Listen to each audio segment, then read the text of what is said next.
Okay, yes, we are ready. So welcome back, Let My People Go. We've covered this week, this was working a second ago. There we go, maybe. If I put the clicker here. All right, anyway, so we've covered Egypt. What does it mean for Israel to come out of Egypt? What does that look like with Pharaoh? Those are the bad guys, that's the conflict. Now we're on to the good guys. Now we're in the home stretch, the crux of the classes. Taking a look theme by theme at some of the major motifs, messages that come through the 10 plagues.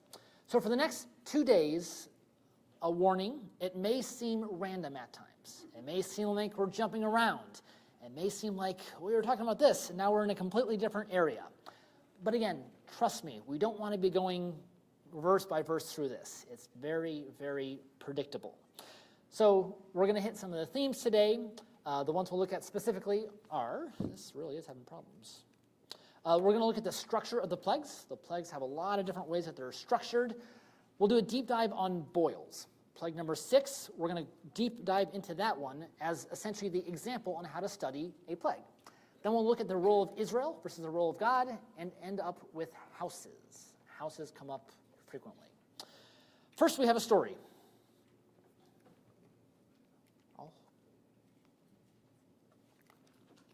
We'll go this way. All right, we got a story. So in the back of your handout, you have some pages that look like this. So when I was telling my oldest daughter, Joanna, that I was going to be teaching about the plagues, and she was 6 at the time, I asked her, what should I talk about? So she thought for a minute and got really earnest, got really serious. And she goes, Daddy, you should take a picture of all of the plagues and print them out, and then people can color them. All right. And that was my reaction at first. And then I realized, maybe she's got a point. There are probably some people here who will benefit more from visual art than anything I could say. So, there's crayons over there. There is no judgment. If you want to grab crayons now, please do so. If you want to pretend like you're going to the bathroom, please do so. If you want to go in between the classes, please do so. There's pictures in the back, crayons over there. Use them. Enjoy. All right, structure. So I've been very intrigued about the structure of the plagues. This is a snapshot of the different patterns and things going on because there's a lot.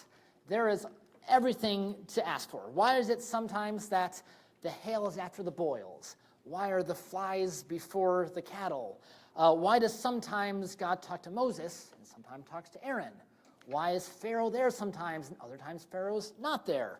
Why do sometimes they use their hands, sometimes they use a staff? There are all these details that appear sometimes, but not all the times. There's a lot of complexity. And when there's complexity, that tells me that there's opportunity for structure.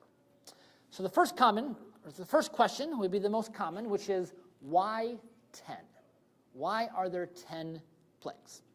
The 2 most common answers that I saw were, it's a mirror of Genesis 1.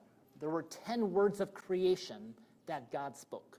And on Friday, we'll talk more about some creation themes, but there's a thought that the 10 plagues decreate the 10 words of creation spoken. There's also a thought that the 10 plagues mirror the 10 commandments. And this is a new beginning. This is creating a new life, a new way of living for the nation of Israel. I will warn that personally, I'm not convinced by the number 10. So potentially, the Red Sea, the dividing of the Red Sea, is an 11th plague. Okay? By no means am I dogmatic in the slightest. In fact, right before the 10th plague, it says, one more plague I'll give. Okay? So not dogmatic, but there's a lot of stuff with the Red Sea. It's against the Egyptians. It's a mighty hand. It's a staff. The Israelites are protected. The Egyptians are destroyed.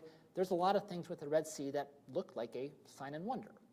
Other commentators point to what they call the plague of the crocodiles, which is when Aaron throws down his staff and it turns into a serpent, or tanin, or crocodile.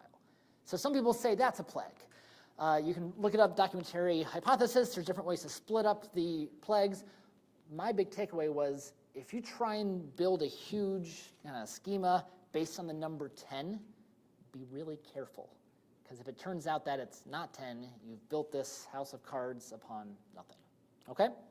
So we're going to present 3 different theories today. I gotta go on this side. We're going to look at the most common theory. We're going to look at a recent academic theory, which I really like, and we'll look at one of my suggestions. So by far the most common suggestion is that the plagues are grouped together in 3 cycles of 3.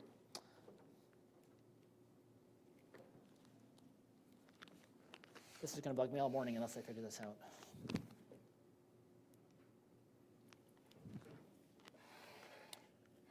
Then bug me it will be. Oh well. So 3 cycles of 3. The thought is that plagues 1, 2, 3 are connected. Then plagues 4, 5, 6 are connected. Then plagues 7, 8, 9 are connected. And then plague number 10 is a capstone. There's lots of evidence to support this. The first in each set, so plague 1, 4, and 7, talk about going to Pharaoh in the morning. Okay? The second in each set, plagues 2, 5, and 8, say go into Pharaoh. The last plague in each set, 3, 6, and 9, there's no mention of Pharaoh at all. So there seems to be some patterns with how Pharaoh is brought into this. There is also some themes, and we talked about this before, about the seas, the land, and the heavens, or the sky, where the first cycle has a lot of connections to water, or the seas. The Nile is turned to blood, then the frogs transition. They come up out from the waters onto the land. And then you have land. The flies cover the land. The cattle, which are land-dwelling animals, they die. The boils become the transition where the soot is thrown up into the heavens, and in the final cycle, it's air stuff, it's sky stuff. The hail comes from the sky. The locusts are blown in via a wind. Darkness covers the sun, right, covers the sky. There's a Rabbi Alex Israel, who talks about some of the theological lessons that could be from this. So for example, perhaps the first cycle talks about God's existence. The second cycle talks about God's providence. And the third is God's omnipotence, where these are sequential. These different cycles help teach Pharaoh in Egypt and Israel about God, where first we come to know of the existence of God, then we come to understand how he works, providence, and finally we believe that he is the ultimate God, the only God, the sovereign creator of the universe. So personally, I think this theory has been around for hundreds, if not thousands of years. It seems to explain a decent part of it. Do I think it hits everything? No, I don't at all. But I like that there's application and theology to it. Because when we're looking for structure, God intentionally structures the text. And that structure has exhortation for us. So it's oftentimes very, very helpful to look at how things are structured, not for the sake of academia and, I'm going to paraphrase this just because it helps me keep it straight. No, there's lessons for us and applications. Second theory is from a scholar, a Jewish scholar named Jonathan Grossman. This came out 10 years ago. Very, very intriguing, and it made a lot of sense to me. He proposes that the first 7 plagues are designed to teach the Egyptians, and the last 3 plagues are designed to teach the Israelites. Okay? And there's a big focus on plague number 7, where number 7, the hail, summarizes, culminates, and concludes that first chunk of 7 that's to the Egyptians. So we discussed the curious notion that one major purpose of the plagues was to help the Egyptians know the Lord. And there's a lot of indicators that plague number 7, this plague of the hail, was this culmination for the Egyptians. It's a very long plague, just number of words, number of verses. There's a lot of time given to hail. It's also the very first time that Pharaoh repents. Okay? Seems significant as a conclusion. In Exodus 9:14, this is the only plague that is, quote, sent against Pharaoh's heart. Hardened heart, a crucial theme. This plague, the hail, is sent against Pharaoh's heart. Doesn't say that about anything else. The Egyptians are given a chance to repent. We looked at that yesterday, where the servants in the field could bring in their property, or they could leave it out, where they're saying, hey, you've had 6 chances to see what's happened. Here's your chance. What have you learned? There's numerous symbols of theophany, where God becomes present. God is now here. The hail is here. We'll talk more about God's presence tomorrow. And then also Exodus 9:14, the text says, and this time I will send all my plagues on you, where there's a sense of fullness with this. And oftentimes in a list of 10, number 7 is elevated in significance. So in genealogies, the genealogy between Adam and Noah in Genesis 5. Anyone know who number 7 is? Yes, Enoch is right. Enoch is number 7 in between Adam and Noah. How about between Perez and David in Ruth? In that genealogy, between Perez and David, 10 names. Who do you think is number 7? Boaz. Yep, number 7 is often elevated. From there, it goes on to number 8. And number 8, the locus, has a whole nother introduction. God again introduces, hey, here's why I'm doing all this. Or perhaps now we're shifting to a focus on the Israelites. Rabbi Beno Jacob noted that the locust plague is the only narrative report of Moses and Aaron coming before Pharaoh before the plagues begin. There's some other supports as well. So Pharaoh hardens his heart in the first 7 plagues, and then in the last 3 plagues, God is the one who steps in and hardens. In the first 7 plagues, we get nothing about Israel. We don't know what they're thinking at all. They're not in the text. It's Egypt, it's Pharaoh. Israel is completely silent. In the last 3 plagues, that's when we start to see Israel. That's when we see Passover. That's when we see the consecration of the firstborn, where those accounts are spliced into the last 3 plagues. The thought being, these 3 plagues, along with Passover, along with the consecration of the firstborn, is designed to teach Israel. That's who it's focused for. And unlike the first 7, which focus on coming to the presence of God, the last 3 are about leaving the presence of Pharaoh. It's about leaving. Why would that be? Because Israel's getting ready to leave. They're getting ready to depart Egypt, and Pharaoh is no longer a hurdle to overcome. So personally, I find this quite convincing, especially the first 7 against Egypt. The author does miss one thing, I think, and that's because of his Jewish faith. Because in the Christian tradition, 7 and 3 are important. 7 are the days of creation, and 3, we know that from our Lord Jesus Christ, the 3 days in the grave that he spent, where the story doesn't end after creation. Decreation isn't the end of the story. The death and resurrection of Jesus is where the story goes. So how do you get out of Egypt? What are you teaching Israel? All about the Messiah, about death and resurrection. Okay, some interesting thoughts there. Again, helpful for me to understand what could be going on and what are some lessons. The next thing we're actually not going to spend much time on. It's in your handout. It's pages 9 to 11. But the thought is these plagues could be structured as a chiasm. The thought of a chiasm is that they're mirror images. You start out, A goes to A, beginning goes to end, second goes to second to the last, third goes to third to the last, so on. And if you include the Red Sea, these parallels really start to make sense, where turning the Nile to blood has a whole lot of connections to the Red Sea. We'll talk about that later. The frogs and the 10th plague, they're both domestic plagues. They're intentionally targeted against the house. So if you want more details about that, it's in your handout. But the big question is, this zooms in on plague number 6, on the boils. And a chiasm always zooms into the most important point. So the question then becomes, why would a structure highlight this random plague about boils? It's a very short plague. Why would we say this is the pinnacle of the Exodus? That this is the plague that the structure is highlighting? So we're going to look at it, okay? What we'll do is do a deep dive on the 6th plague, on the plague of boils. This will be our example on how to study any plague, all right?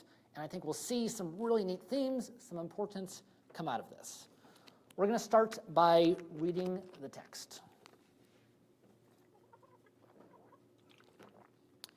5 verses, Exodus 9, 8 to 12. Then the Lord said to Moses and Aaron, "Take for yourselves handfuls of soot from a kiln, and let Moses throw it towards the sky in the sight of Pharaoh. It will become fine dust over all the land of Egypt, and will become boils breaking out with sores on man and beast throughout all the land of Egypt."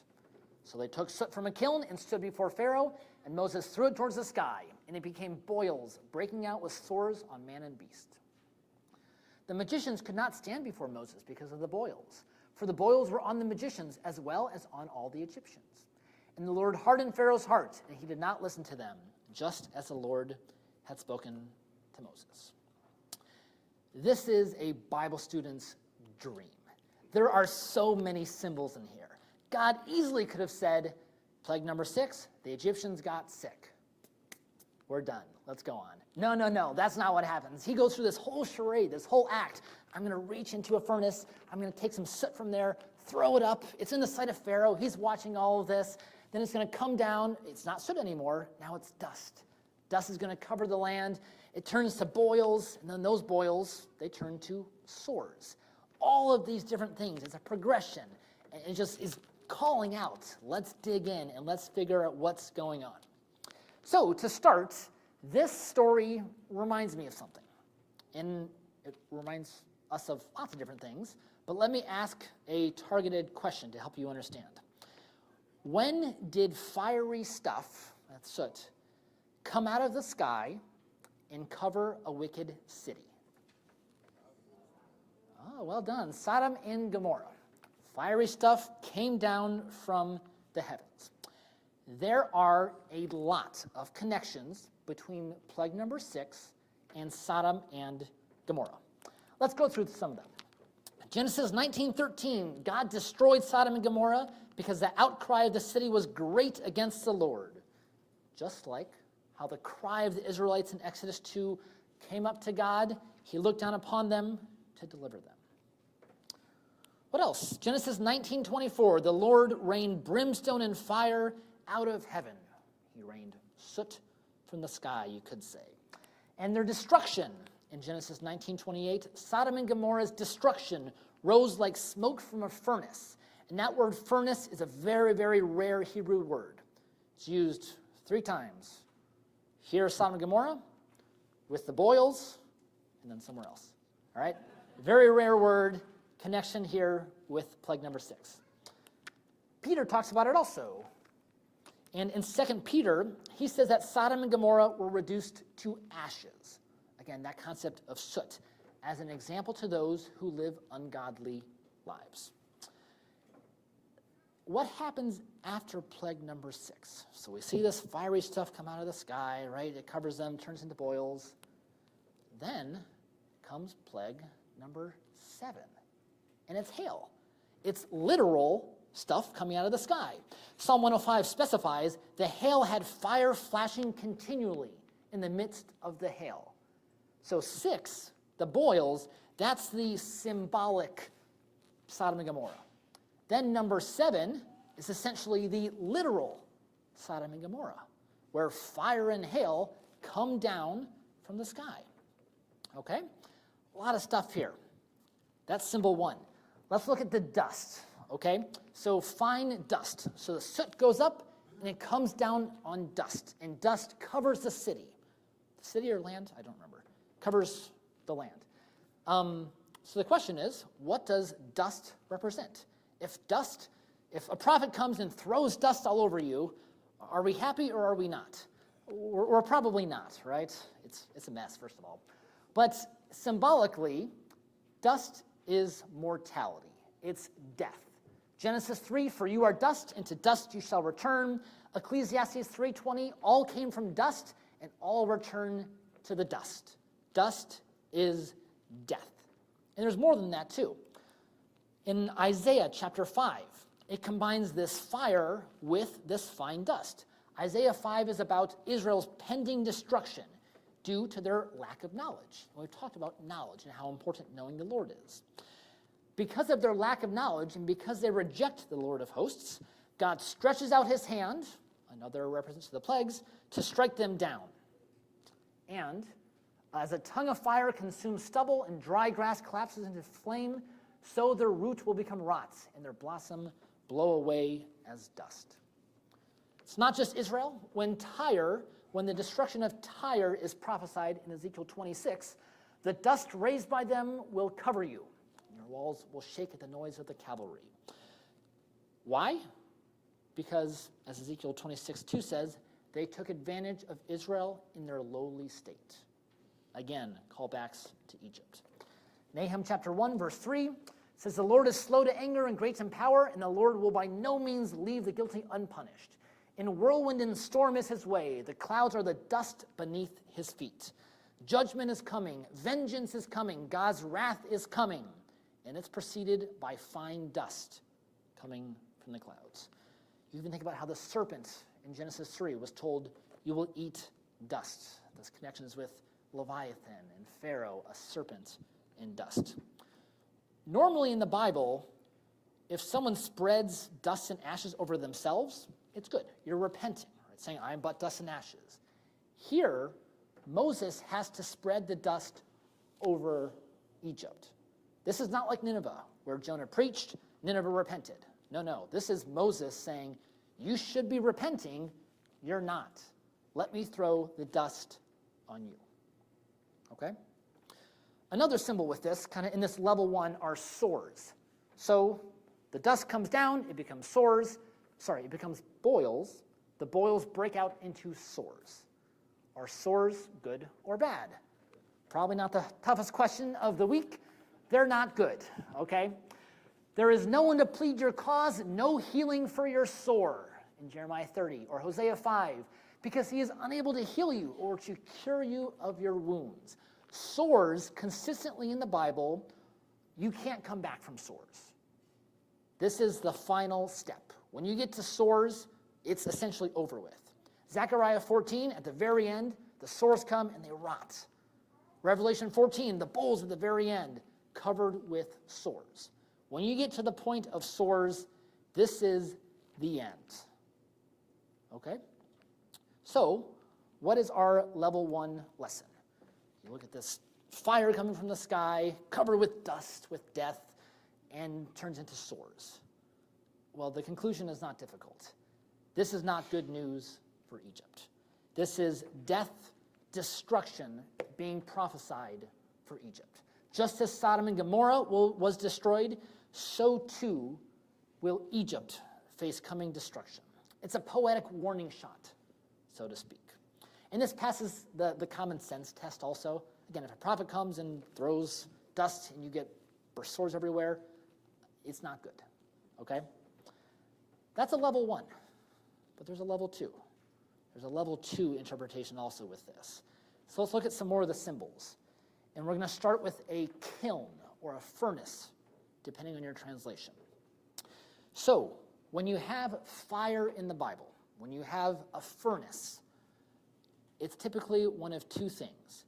It is either a consuming fire or it is a purifying fire. A consuming fire burns everything and there's nothing left. A purifying fire, it burns, but you emerge stronger on the other side. Right? The dross is gone, you're purified, you're cleansed, you emerge essentially victorious on the other side. And so that's the question. We don't know yet. The text says there's a furnace. Is this going to be a consuming fire, or is it going to be a cleansing fire? We don't know yet. Okay? Multiple times in the Bible, there are examples of God's people being delivered from a flame, delivered from a furnace. Shadrach, Meshach, and Abednego would be the most common thing that comes to mind. Abram came from Ur of the Chaldees, which could also be interpreted from the flame of Babylon. John Popel points that out in a recent article. And 3 times in Deuteronomy, in 1 Kings, and Jeremiah, Egypt is referred to as the iron furnace. And God says, I have brought my people out of Egypt, out of the iron furnace. And this is important because we have soot being taken out of a furnace. And God claims this metaphor. He says, I have brought my people out of the iron furnace. which is Egypt. I have taken this soot, I've brought it out of the furnace. And so, what is soot? Your translation may say soot, it may say ashes. Soot is a better translation. And actually, I had a hard time understanding just in English, what is soot, kind of versus ash, what's the difference? So, soot is essentially in between ashes and charcoal. Ashes, dead, fully combusted, okay? You can't burn ash. Charcoal, that's fuel. You can burn it, you can burn it, you can burn it. Soot is in the middle. It's partially combusted, okay? There's still some stuff left. You can burn out some soot, but it is partially combusted. And if you think about that ashes to soot to charcoal, ashes is not good. Ashes fully combusted is death. Malachi 4:3, you will tread down the wicked, for they will be ashes under the soles of your feet on the day which I am preparing. And charcoal, symbolically, that's life. There's new life that can spring forth out of charcoal. In 2 Samuel 22, there's a theophanic vision of God coming down. And it says, from the brightness before him, coals of fire were kindled. There's life that God brings out of charcoal. Charcoal is normally referred to in the Bible as burning charcoal. Not dead charcoal, burning charcoal. And soot is right in the middle. And there's a question. Is this soot going to go the way of the ashes, dead, nothing left? Or will the soot go the way of charcoal, where fire can spring forth again? Let's see what happens. He takes that soot, and what does Moses do? He throws it to the sky. Throwing it to the sky, well, what could that mean? The skies are the heavens, are they not? And the soot is transformed by the heavens into dust.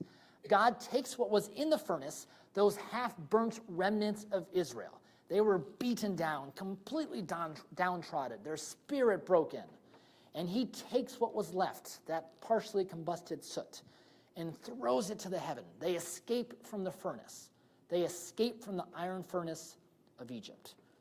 And the soot doesn't return to Egypt. It gets thrown and gets transformed. In Nehemiah, there's a neat analogy, Nehemiah 1:9, which talks about the exiles who were scattered in the most remote part of heavens. I will gather them from there and will bring them to the place where I have chosen my name to dwell. Again, so many themes here. Gathering in Exodus, my name, Shema, the whole book of Exodus is about the name. The people of Israel are transformed in the heavens. And what comes down? Do the people of Israel come down? No, it's dust. It's death and destruction that comes down. And we see this also in the New Testament, when Jesus is the cornerstone which the builders reject. The kingdom is taken away from the Jews and given to the Gentiles, and on whomever the stone falls, it will scatter him like dust. So the last thing we'll look at is boils. And with boils, I know we're doing a lot of stuff, but it's all coming together here. With boils, there's a question. Boils are never just boils. Boils either get better or boils get worse.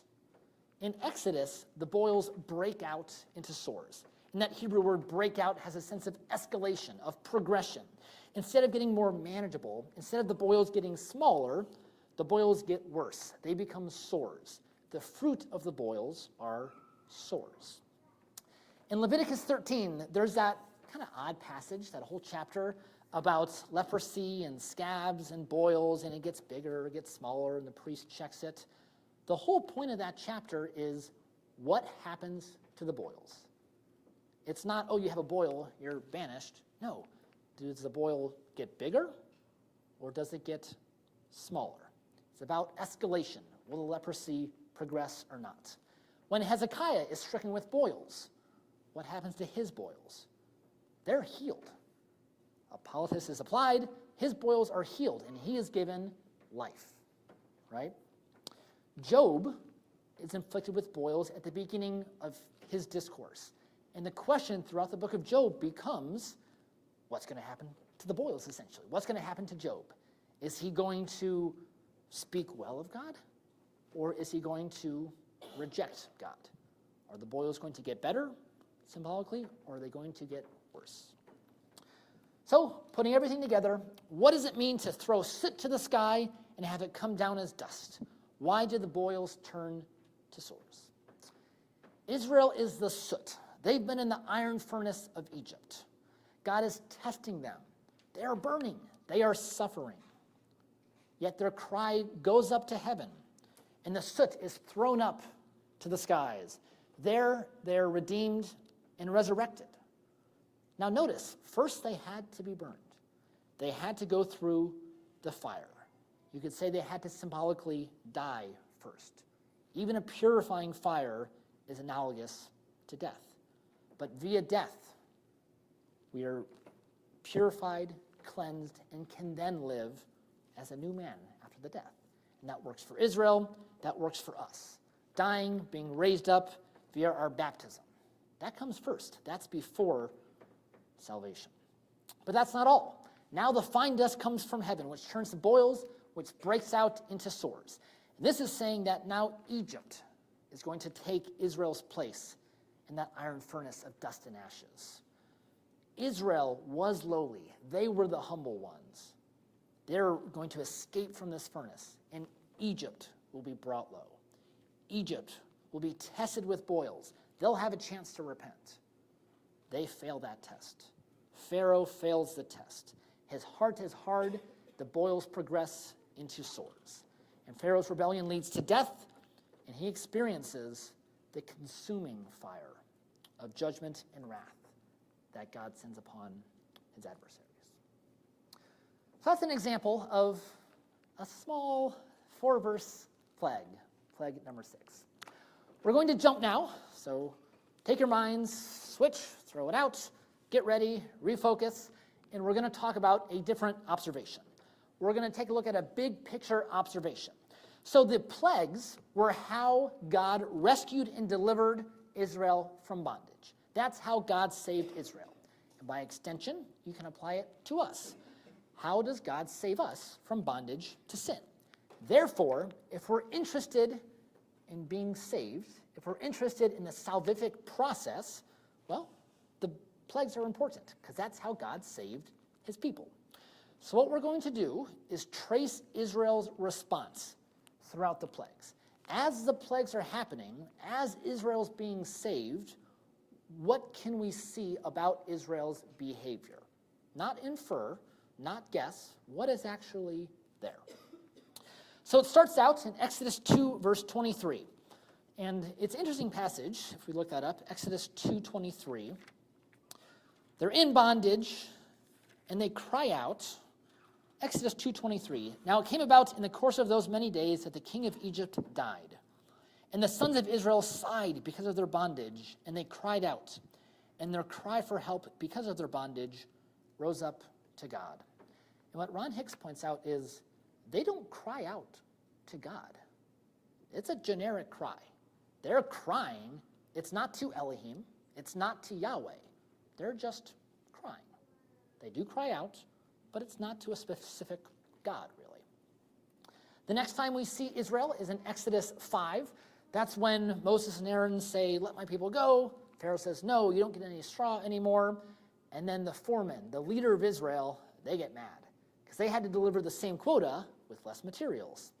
So they go to Moses and Aaron and say, "Get out of here. You're making life worse. Stop what you're doing." So the next thing we see of Israel is them rejecting the Redeemer that God has sent for them. Now let me ask you, when's the next time we hear about Israel? When's the next time? After 6? Don't think so. What? Right before Passover. It's all the way plague number 9. So from before plague number 1 all the way to plague number 9, there's nothing, not a thing about Israel. They're completely gone from the text. After the 9th plague, that's when God tells them to plunder the Egyptians.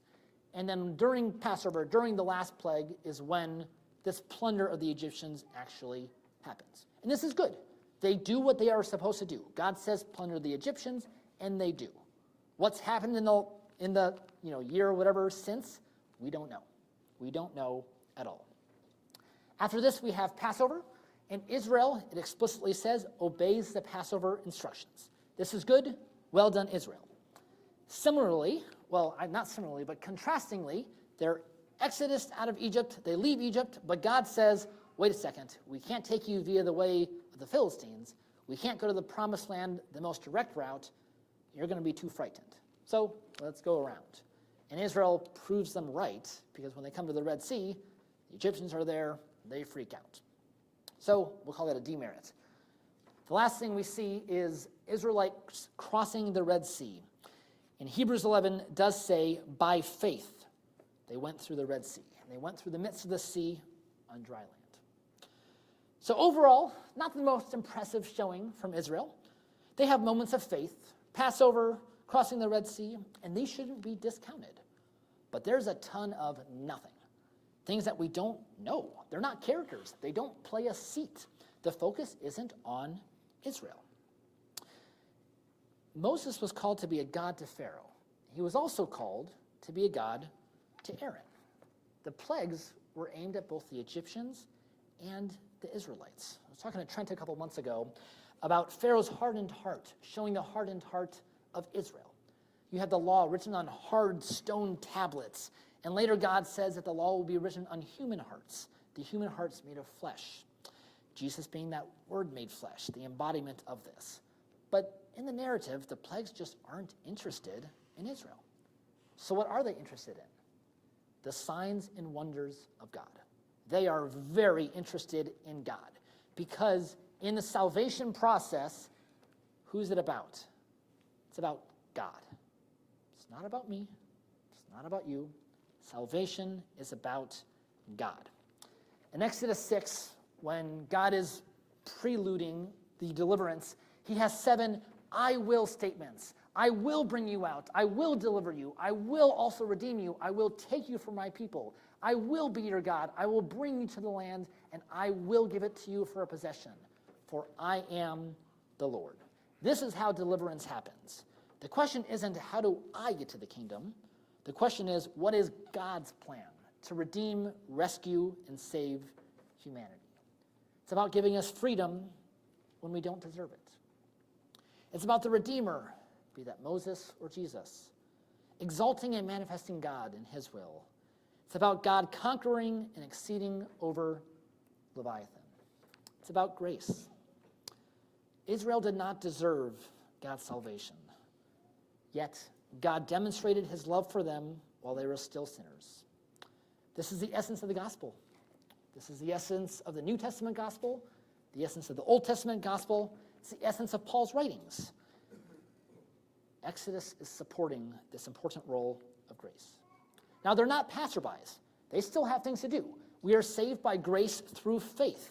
And indeed, Israel absolutely exhibits faith, just as we too are called for faith. We are called to obey God, to walk through the midst of the waters when he parts the waters for us. Our job is not to part the waters.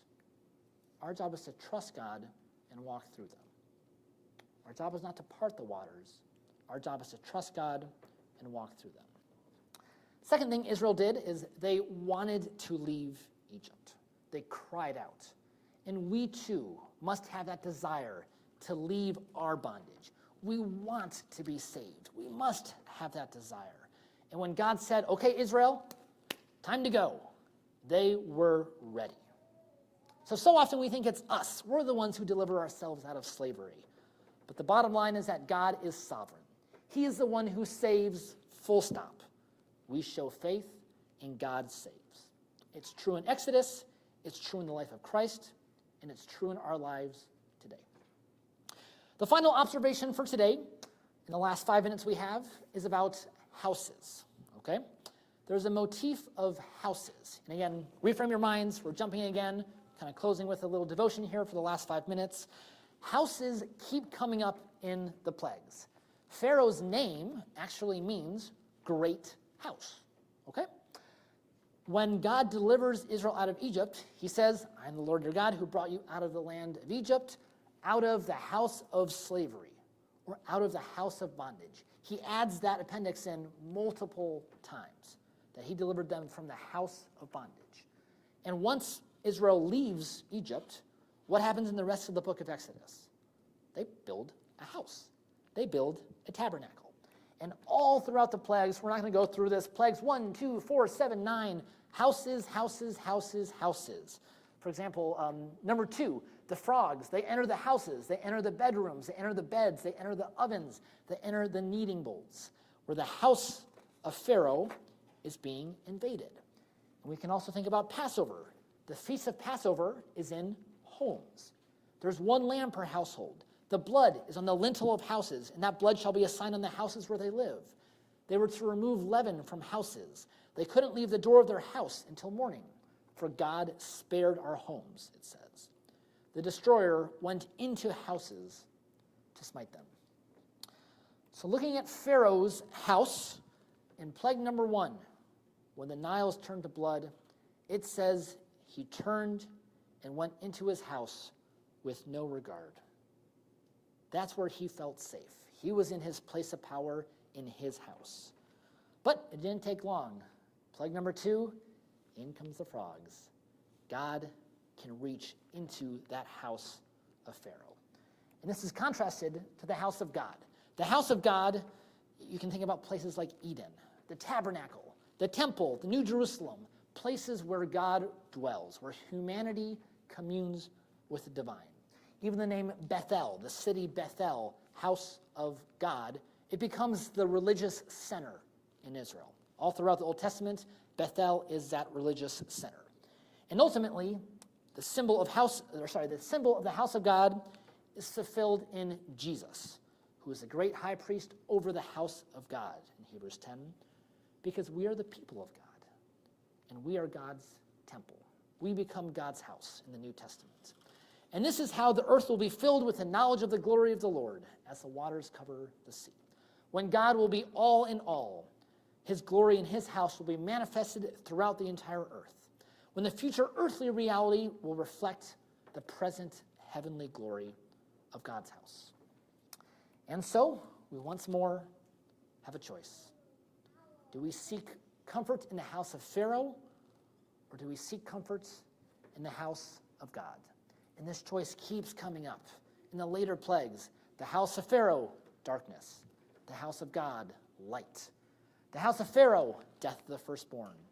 The house of God, spared, passed over. In the Garden of Eden, you had the tree of life, or the tree of knowledge of good and evil. In early Exodus, they built houses for Pharaoh. In the end of Exodus, they built a house for God. Solomon builds a house for God, a temple, and he builds a house for Pharaoh's daughter. What do we choose? Which do we choose?